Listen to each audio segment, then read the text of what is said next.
नमस्ते to everyone. आज मैं आपको क्लास 9th की चैप्टर नंबर 11 से मिड पॉइंट थ्योरम पढ़ाने जा रही हूँ। तो चलिए शुरू करते हैं। आपके पास स्टेटमेंट गिवन है, the line segment joining the midpoints of any two sides of a triangle is parallel to the third side and is equal to half of it. तो पहले हम फिगर देख लेते हैं। आपके पास एक ट्राइंगल है, ट्राइंगल ABC। यहाँ पर आपको दो मिड पॉइंट गिवन है, A और B का मिड पॉइंट है D और AC साइड का मिड पॉइंट है E। DE को आपने मिलाकर एक लाइन सेगमेंट आपके पास गिवन है। आपको प्रूफ करना है ये जो DE साइड है ये आपकी BC के पैरेलल है और DE इस BC से हाफ है। तो चलिए शुरू करते हैं। Given D and E are the midpoints of sides AB and AC respectively of triangle ABC। आपको प्रूफ करना है DE is parallel to the BC and DE is half of the BC। हमने कुछ construction की है, CF which is parallel to the AB, ये हमने construct की है और DE को हमने प्रोड्यूस किया है F तक। यहाँ से हमें एक नया ट्राइंगल मिला है ECF। तो चलिए स्टार्ट करते हैं। हमें इन्हीं दोनों ट्राइंगल के साथ ADE एंड ट्राइंगल CEF में, तो हमें इन दोनों ट्राइंगल को ADE एंड CEF को कॉन्ग्रुएंस प्रूफ करना है।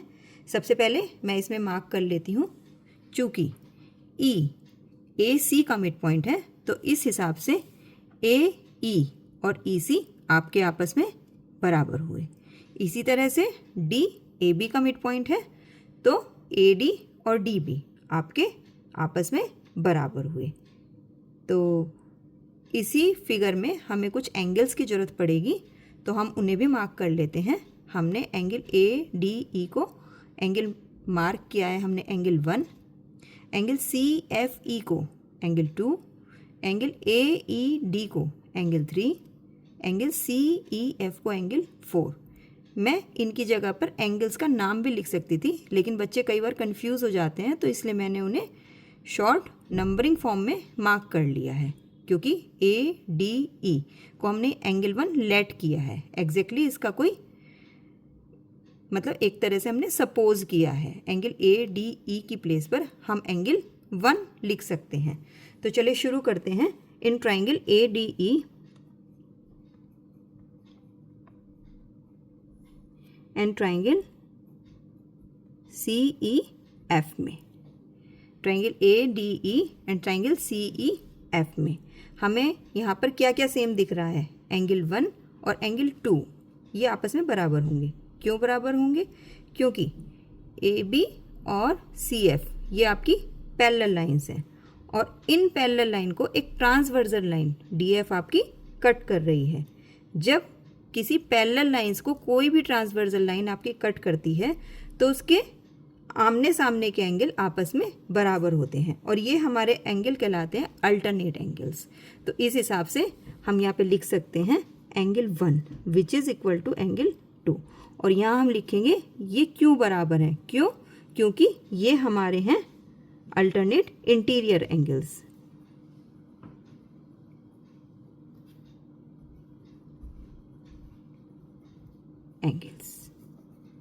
नेक्स्ट हम देखते हैं क्या चीज़ बराबर है। Angle 3 which is angle equal to 4। यहाँ पर आपको एक एक्स जैसा दिख रहा है, ये DF और ये AC, ये एंगल 3 एंड एंगल 4 ये हमारे कहलाएंगे वर्टिकली अपोजिट एंगल्स। तो ये भी आपस में हमारे बराबर होंगे इस फिगर के अकॉर्डिंग।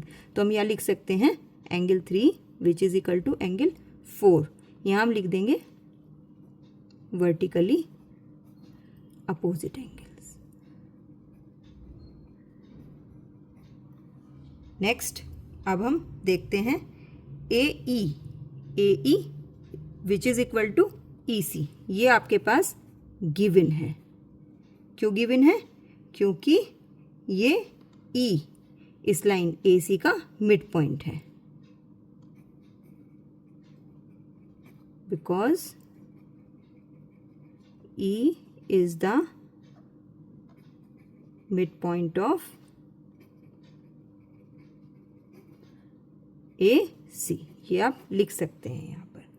तो इस हिसाब से हमने दो एंगल और एक साइड इक्वल प्रूफ कर लिया है। तो हमारी यहाँ प्रॉपर्टी लगेगी ASA, दो एंगल और एक साइड। तो हमने क्या प्रूफ कर लिया है? Triangle ADE is congruent to triangle CEF। Therefore triangle ADE is congruent to triangle CEF by which property? AAS property.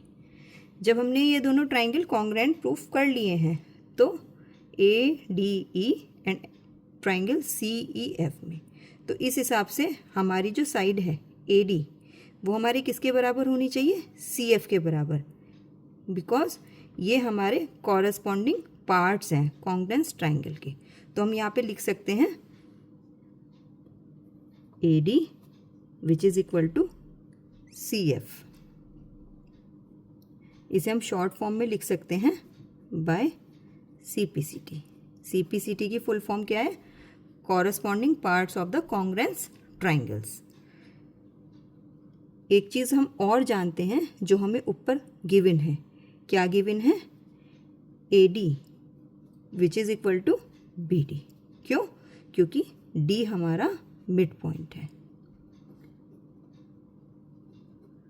तो इसे हम इक्वेशन फर्स्ट मान लेते हैं और इसको हम सेकंड मान लेते हैं। फ्रॉम फर्स्ट एंड सेकंड वे देख रहे हैं AD which is equal to CF and AD which is equal to BD। तो इस हिसाब से हमारे ये दोनों आपस में क्या हुए? From first and second we gate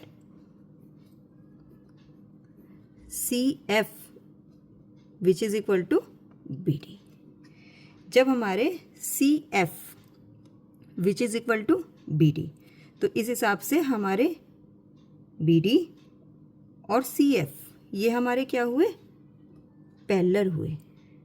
तो हम यहाँ लिख सकते हैं BD is parallel to CF, क्योंकि हमने ये कंस्ट्रक्शन करके आगे इसको इसके पैरेलल बनाया था। तो बाय कंस्ट्रक्शन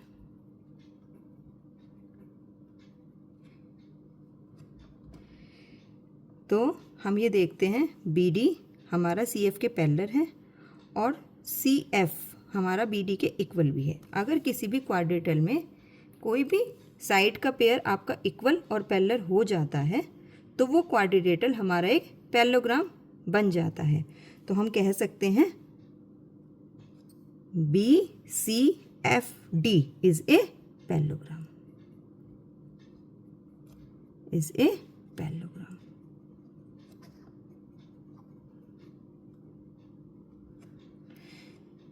जब ये हमारा पैरेललोग्राम हो गया तो नेक्स्ट हमें फर्स्ट पार्ट क्या प्रूफ करना है?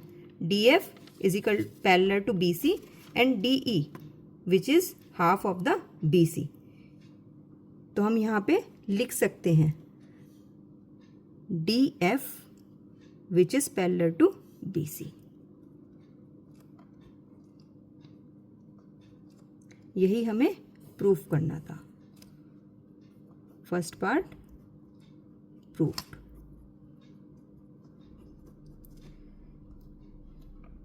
जब हमारा DF पैरेलल है BC के तो ये हमारा इक्वल भी होगा। क्यों इक्वल होगा? बाय CPCT, क्योंकि हम ऊपर प्रूफ कर चुके हैं triangle ADE which is congruent to triangle CEF के। तो DF which is equal to BC। DF को हम क्या लिख सकते हैं? DE प्लस EF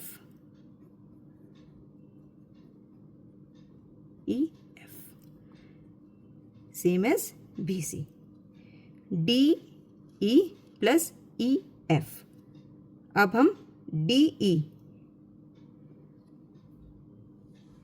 को EF के बराबर यहाँ पर पुट कर सकते हैं। तो यहाँ हम लिख सकते हैं DE प्लस DE। क्यों लिख सकते हैं? क्योंकि हम ट्राइंगल कॉन्ग्रुएंट प्रूफ कर चुके हैं। कॉन्ग्रुएंसी प्रूफ होने की वजह से by the rule of CPCT हमारी ये साइड किसके बराबर होगी?